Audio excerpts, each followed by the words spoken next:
I've always enjoyed the tranquility of night drives, the sense of solitude, and the hum of the engine providing a perfect escape from the day's stress.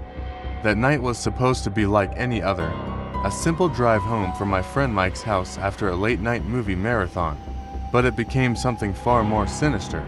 It was nearly 2 a.m. when I left Mike's house, the cool air crisp against my skin as I stepped into my car.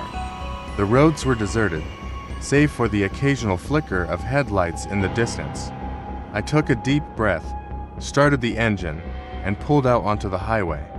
The familiar stretch of road leading home felt different that night, darker, more oppressive. About 20 minutes into the drive, I turned onto a rural road that cut through dense woods. It was the quickest way home, and I had taken it countless times before. The trees loomed on either side, their branches reaching out like skeletal fingers. The headlights pierced the darkness, but the road ahead seemed to swallow the light, leaving only a narrow tunnel of visibility. As I drove, I noticed a figure standing by the side of the road up ahead. It was a woman, her long hair hanging limply over her face, her dress tattered and dirty. She stood motionless, one arm raised in a half-hearted attempt to hitchhike. Instinctively, I slowed down, my curiosity piqued despite the warning bells ringing in my head. I rolled down the window and called out, "Do you need help?" She lifted her head slowly, and I caught a glimpse of her eyes, dark, hollow, and lifeless. A chill ran down my spine, and I immediately regretted stopping. "Can you give me a ride?" she asked, her voice a hollow whisper. Every instinct screamed at me to drive away, but something compelled me to open the passenger door. She climbed in silently, her presence filling the car with an icy cold. I tried to make small talk as I drove, asking her where she was headed, but she only responded with vague, one-word answers. The air grew thicker with each passing mile, and an unsettling silence settled between us. After a few miles, I noticed the radio had turned on by itself, playing a low, static-filled tune. I reached out to turn it off, but the knob wouldn't budge. I glanced at the woman, but she seemed unfazed, staring blankly ahead. Suddenly, the car lurched as if I had hit something. I slammed on the brakes and jumped out, my heart pounding. The road was empty, but the car's front bumper was dented, and a dark, viscous liquid was smeared across it. I looked back at the woman, but she was gone. The passenger door was still closed, but the seat was empty. Panic set in as I scanned the dark woods, calling out for her. There was no response, only the rustling of leaves in the breeze. I got back into the car, my hands shaking, and sped off, desperate to put distance between myself and whatever was out there. The road seemed to stretch on endlessly, twisting and turning in ways I didn't remember. The fog rolled in thick and heavy, reducing my visibility to almost nothing. The static on the radio grew louder, morphing into a distorted voice that sent chills down my spine. "You shouldn't have picked her up." The voice crackled, barely audible above the static. "Who are you?" I shouted, but the radio only hissed in response. My knuckles were white as I gripped the steering wheel, the sense of dread overwhelming. I knew I had to keep moving, but the road seemed to loop back on itself, leading me in circles. Finally, I saw a light in the distance, a small, flickering sign for a gas station. I pulled in, the relief washing over me like a wave. I parked and stumbled inside, the fluorescent lights a harsh contrast to the darkness outside. The clerk looked up from his magazine, giving me a tired nod. "Rough night?" he asked, his voice casual. "You have no idea," I replied, trying to steady my breathing. "I need directions. I think I got lost." He gave me a strange look, but nodded. "Sure thing. Where are you headed?" I told him my address, and he frowned. "That's just a few miles up the road. You can't miss it." I thanked him and bought a bottle of water, hoping it would calm my nerves. As I walked back to my car, I noticed a flyer taped to the door. It was old and faded, but the picture was unmistakable. It was the woman I had picked up. The headline read, "Missing, Lisa Daniels, Last seen October 31st, 1985. My heart skipped a beat as I read the details. She had vanished without a trace over 30 years ago, on this very stretch of road. I tore the flyer down and rushed back to the counter. This woman, I picked her up tonight. The clerk's eyes widened. That's impossible. She's been missing for decades. I'm telling you, she was in my car. I insisted, my voice rising. The clerk shook his head. You're not the first to say that. Folks around here tell stories about her ghost, trying to hitch a ride. They say she's searching for a way home, but never finds it. I staggered back to my car, my mind racing. The seat was still cold where she had sat, a lingering chill that refused to dissipate. I drove home in a daze, the fear and confusion gnawing at my sanity. When I finally pulled into my driveway, I couldn't bring myself to get out. The events of the night replayed in my mind, each detail more haunting than the last. I checked the passenger seat again, half expecting to see her sitting there, but it was empty. To this day, I can't drive that road without thinking of her, the ghostly hitchhiker trapped in an endless search for a way home. The nights are no longer a solace, but a reminder of that encounter. I can still hear her hollow whisper, echoing in the dark corners of my mind, and I know that some journeys should never be undertaken.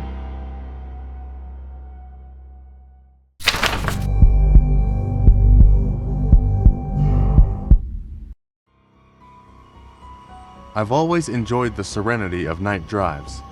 There's something calming about the hum of the engine, the steady rhythm of the tires on the asphalt, and the way the darkness wraps around you like a blanket.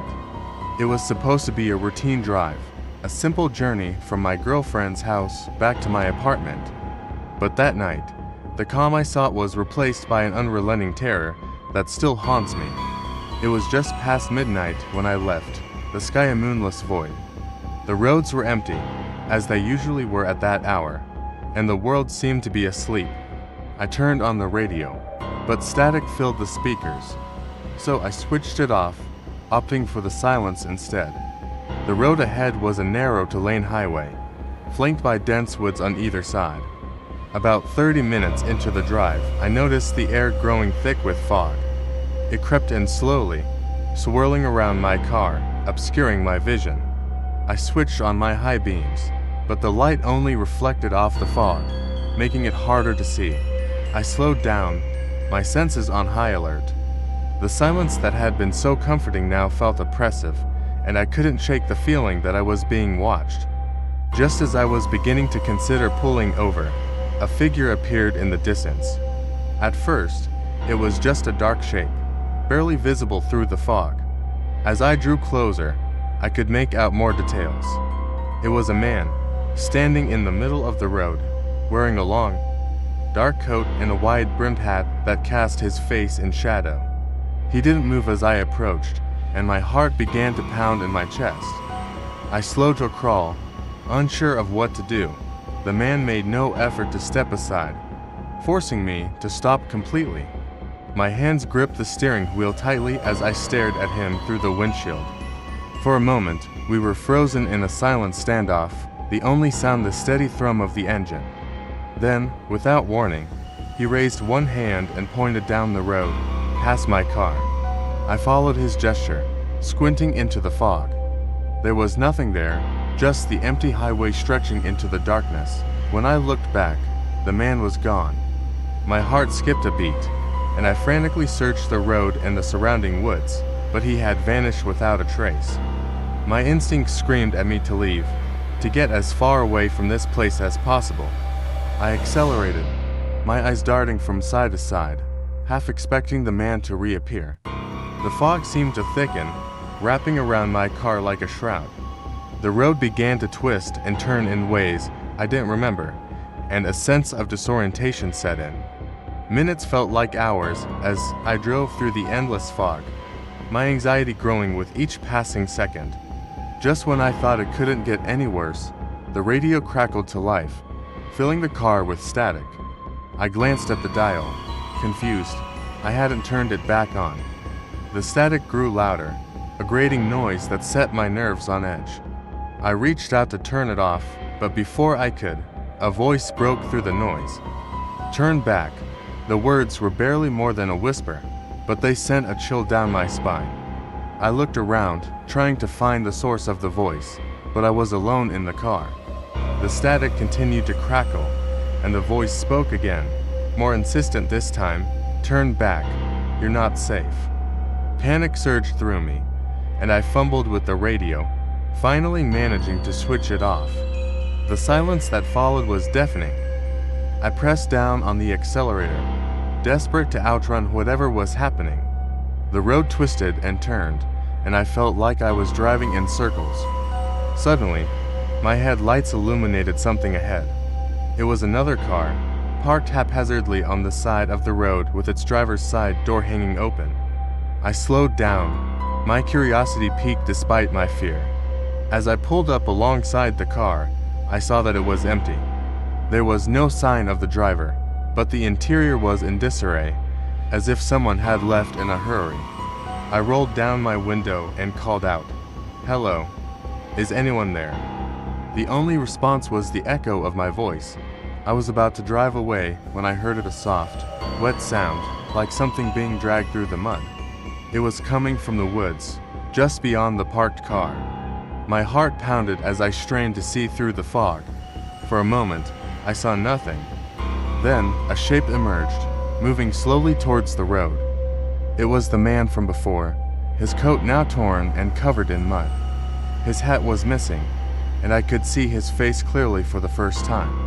His skin was pale, almost translucent, and his eyes were dark hollows.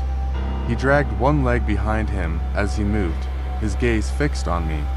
I slammed my foot on the gas, the tires screeching as I sped away.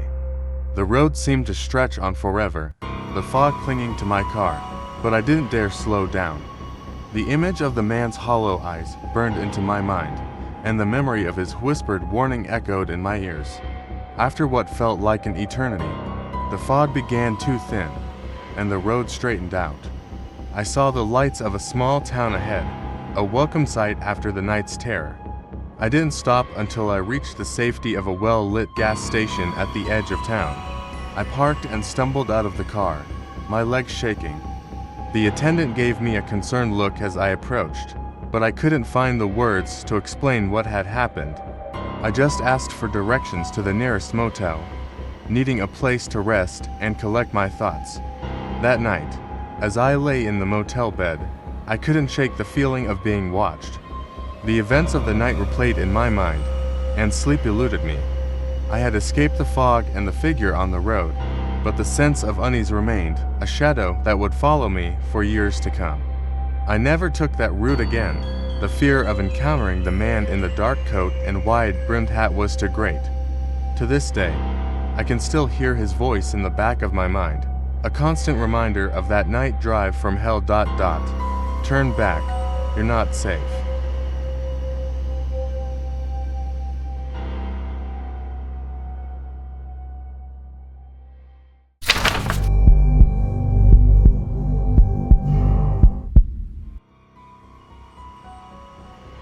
I've always enjoyed the solitude of night drives, the way the world feels like it belongs only to you under the cover of darkness. That night was no different, or so I thought. I was returning home from a late night shift, the clock on my dashboard reading 1:45 a.m. The interstate was nearly empty, save for the occasional passing car. Little did I know, the stretch of road ahead would become a path to my deepest fears. It started as I left the interstate for the narrow, winding back roads that would take me home. The moon was hidden behind thick clouds, and the trees lining the road cast long, eerie shadows under my headlights. I turned on the radio to fill the silence, but all I got was static. I settled for the hum of the engine and the rhythmic clatter of the tires against the asphalt. About 10 minutes into the drive, a strange sense of unease settled over me. It was subtle at first, like a whisper at the back of my mind, but it grew louder with each passing mile. I chalked it up to exhaustion and tried to focus on the road ahead. As I rounded a bend, my headlights caught a glimpse of something on the side of the road, a car, pulled over with its hazard lights blinking. Instinctively, I slowed down. As I got closer, I saw a figure standing next to the car, waving their arms. The person was dressed in dark clothes, their face obscured by the shadows. Reluctantly, I pulled over and rolled down my window. "You need help," I called out. The figure stepped closer, and I could see it was a woman. Her eyes were wide with fear, and she kept glancing over her shoulder. "Please, you have to help me. My car broke down, and there's something out there. I think it's following me." I glanced around, the dark woods pressing in on either side of the road. "Get in," I said, unlocking the passenger door. She climbed in quickly, and I pulled back onto the road. "Thank you," she said, her voice trembling. "I've been out here for almost an hour. I thought ... I thought it was going to get me." I didn't ask what it was. The fear in her voice was enough to send a shiver down my spine. We drove in silence for a few minutes, the road stretching out endlessly before us. "Where were you headed?" I asked finally, trying to break the tension. "Just a few miles up ahead," she replied. "I live off Old Mill Road." I knew the area. It was even more isolated than where I lived. As we continued driving, I couldn't shake the feeling that we were being watched. Every so often, I'd glance in the rearview mirror, expecting to see something lurking in the darkness behind us. Suddenly, a loud thud echoed from the roof of the car. I swerved, heart pounding, but managed to keep control. "What the hell was that?" I gasped, pulling over to the side of the road. The woman's face went pale. "It's here," she whispered, her eyes wide with terror. I opened my door and stepped out, my hands shaking. The night was deathly silent, the kind of silence that presses against your eardrums. I circled the car, flashlight in hand, but saw nothing. Just as I was about to get back in, I heard a soft scraping sound coming from the other side of the car. I edged around cautiously, my flashlight beam cutting through the darkness. There, on the ground, was a set of deep gouges in the dirt, as if something with claws had dragged itself across the road. My breath caught in my throat as I stared at the marks, and then I heard the woman scream. I rushed back to the car and saw her pointing towards the woods. I followed her gaze and saw a pair of glowing eyes staring back at us. They were too high off the ground to belong to any animal I knew, and they seemed to pierce through the darkness, locking onto me with an unnatural intensity. "Get in the car," I shouted, jumping into the driver's seat. The woman was already inside, her face buried in her hands. I slammed the door shut and hit the gas, the tires screeching as we sped down the road. The glowing eyes vanished, but the sense of being chased didn't. I drove as fast as I dared, the road a blur of shadows and moonlight. The woman beside me was trembling, whispering something under her breath. It sounded like a prayer. Finally, the turnoff for Old Mill Road came into view. I took the corner sharply, the car skidding slightly on the gravel. The house she had mentioned was just ahead, a small, dilapidated structure that looked as though it had been abandoned for years. "Is this it?" I asked, my voice tight with fear. "Yes," she said, her voice barely audible. "Just get me to the porch." I pulled up in front of the house, and she bolted from the car before it had even come to a complete stop. I watched as she ran to the porch, fumbling with her keys. She finally got the door open and disappeared inside, slamming it shut behind her. I sat there for a moment, trying to catch my breath. The woods around the house were still and silent, but I couldn't shake the feeling that we were not alone. I glanced at the rearview mirror one last time and froze. In the back seat, barely visible in the dim light, was a shadowy figure with glowing eyes. My blood ran cold as I realized it had been there the entire time. Slowly, I turned around, but the back seat was empty. I blinked, my mind struggling to process what I had seen. Without another second's hesitation, I put the car in reverse, backed out of the driveway, and sped down the road. The trip home was a blur, my mind racing with what had happened. When I finally pulled into my driveway, I locked the car and ran into the house, my heart still pounding. That night, I couldn't sleep. Every time I closed my eyes, I saw those glowing eyes staring back at me. The next day, I drove back to the spot where I had picked up the woman, hoping to find some explanation. Her car was gone, and there was no sign of the gouges in the dirt or any indication that anyone had been there. I don't take night drives anymore. The peace and solitude I once cherished have been tainted by the memory of that night, and the knowledge that some things in the darkness are best left undiscovered.